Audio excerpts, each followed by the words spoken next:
Creo que es muy importante como, digamos, para nosotros como ciudadanos que quizás no tenemos que estar en este momento en esa situación, en esos países por suerte, sí es estar muy atentos a todo lo que tiene que ver con noticias falsas y a lo que precisamente se mueve a través de estas redes, porque Camilo Gutiérrez, experto en ciberseguridad, se encuentra con nosotros en la comunicación. Camilo, ¿qué tal? Buenas noches, bienvenido a Exitosa. Buenas noches y bueno, muchísimas gracias por la invitación y por abrir este espacio siempre para hablar sobre temas de ciberseguridad, que bueno, es un tema bastante interesante e importante.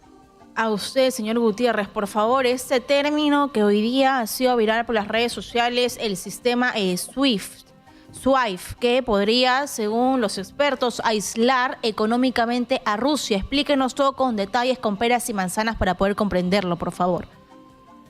Bueno, a ver, lo que desde nuestro equipo de investigación de SED lo que encontramos fue que, bueno, en esos días pasados hubo un aumento en la cantidad de detecciones de un código malicioso que es un código malicioso que se denomina Wiper, que la característica que tiene este código malicioso es que una vez que llega al dispositivo del usuario, lo que hace es borrar toda la información que tiene el usuario en ese dispositivo, ¿cierto? En esa computadora.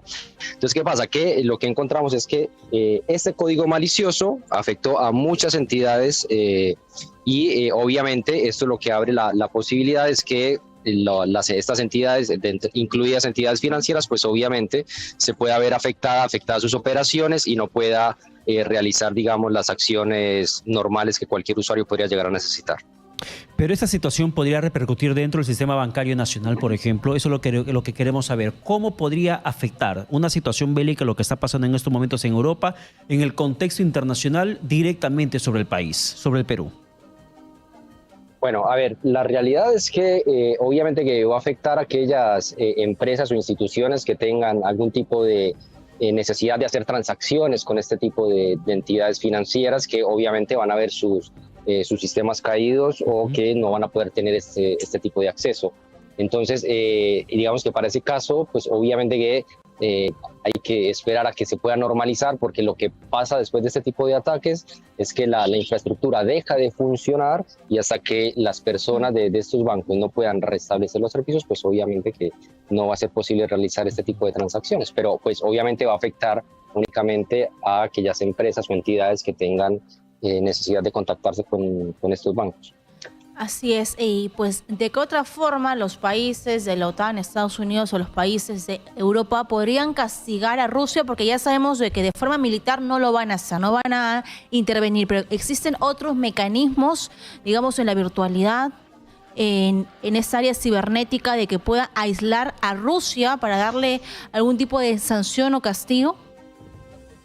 A ver, la realidad es que Internet a través de redes sociales y demás, pues obviamente es una red que no depende únicamente de lo que puedan hacer determinados países. Entonces, todo el contenido que se suba en este tipo de redes, que se comparta y demás, pues obviamente que de hablar de algún tipo de freno desde el punto de vista tecnológico, de bloqueo al acceso a esta información, pues obviamente que es bastante complicado de hacer. Lo que sí, y creo que es muy importante como, digamos, para nosotros como ciudadanos que quizás no tenemos que estar en este momento en esa situación, en esos países por suerte, sí es estar muy atentos a todo lo que tiene que ver con noticias falsas y a lo que precisamente se mueve a través de estas redes, porque, o sea, podemos ver cosas desde que pueden ir a favor de un bando o del otro, y muchas veces esas noticias son fake news, ¿cierto? Noticias falsas. Entonces, siempre importante cuando veamos algo de eso en nuestras redes sociales, que nos compartan, bueno,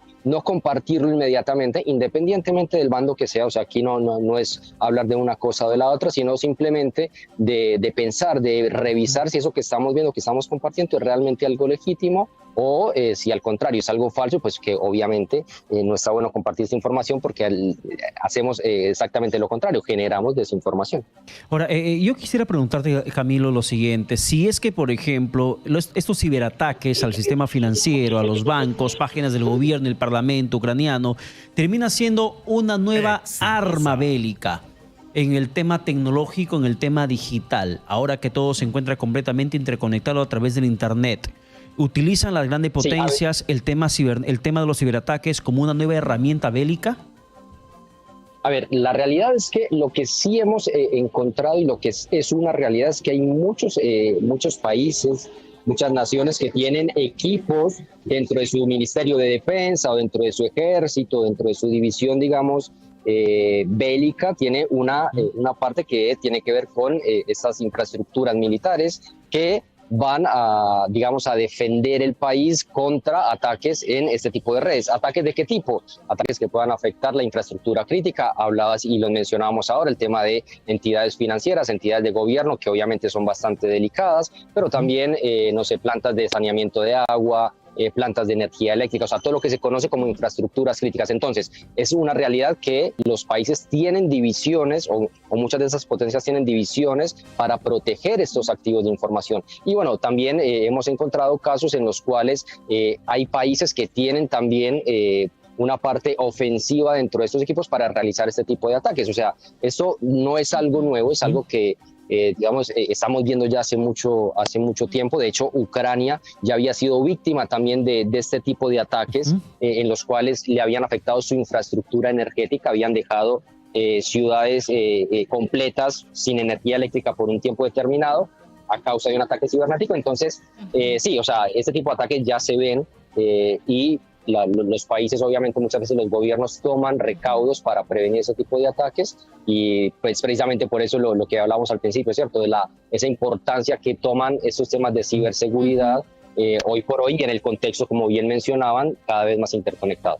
Así es, Camilo. Pues regresando al tema del código SWIFT, por favor. Sabemos de que el SWIFT determina los códigos bancarios que son necesarios para realizar o recibir una transferencia internacional. ¿Cuántos países lo utilizan para poder comprender la dimensión de qué forma podría pues afectar a Rusia? A ver, la realidad es que es un código que se utiliza internacionalmente, el código SWIFT, para hacer transacciones bancarias entre entidades financieras a nivel mundial. O sea, es un estándar que se comparte a nivel mundial. Entonces, obviamente que si hay una afectación de este servicio, pues dentro de los países en los cuales exista esa afectación, pues obviamente va a generar que no se puedan hacer esas transacciones a nivel internacional. Ya, por ejemplo, Camilo, yo estoy leyendo la información de hace un par de años en la que menciona que las exportaciones peruanas de frutas a Rusia crecieron 89%. Una exportación implica una transacción financiera. Económica. Hay una transacción. En estos momentos, si hay, por ejemplo, un intercambio comercial con Ucrania, ¿podría verse afectado esta situación de los empresarios peruanos en cuanto pretendan hacer una transacción?